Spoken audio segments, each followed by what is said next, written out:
Well, Australia has sweltered through an incredible run of heat over the past 2 years, including our warmest year on record for 2013. That warm trend continued through autumn. We saw above average temperatures across most of the country and frequent rain events for western and southern parts of Australia this autumn, but the severe drought continued through inland parts of Queensland.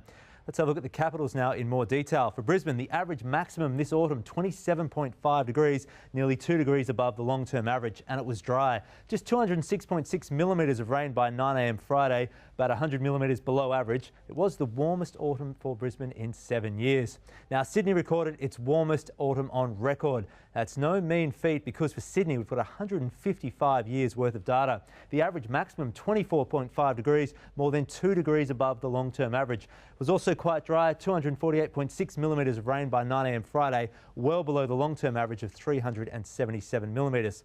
Canberra was also warm, temperatures about half a degree warmer than normal, but also wet, 171.4 millimetres of rain. It's about 30 millimetres above the long-term average. Melbourne, you guessed it, warm as well. Maximum temps, 21.9 degrees was the average, nearly 2 degrees above the long-term average. Rainfall was slightly below average. For Melbourne, it was the fourth warmest autumn on record. Also the fourth warmest on record for Hobart, average maximum 18.7. That was more than 1 degree above the long-term average, and rainfall was well below normal, just 96 millimetres for Hobart, their average 143.4 millimetres. For Adelaide, well, they bucked that trend with above average rainfall, 132.8 millimetres by 9 a.m. Friday, but we did see some rain developing on Friday night, so that's above the average of 126.8. But along with the other capitals, temperatures warmer than normal, 23.7 was the average maximum. It's about 1 degree above the long-term average.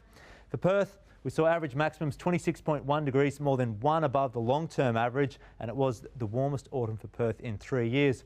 Rainfall, though, thankfully was plentiful after an extremely dry summer when we only saw 2 millimetres for the whole season. Through autumn, 148.6 millimetres of rain, a few millimetres above the long-term average.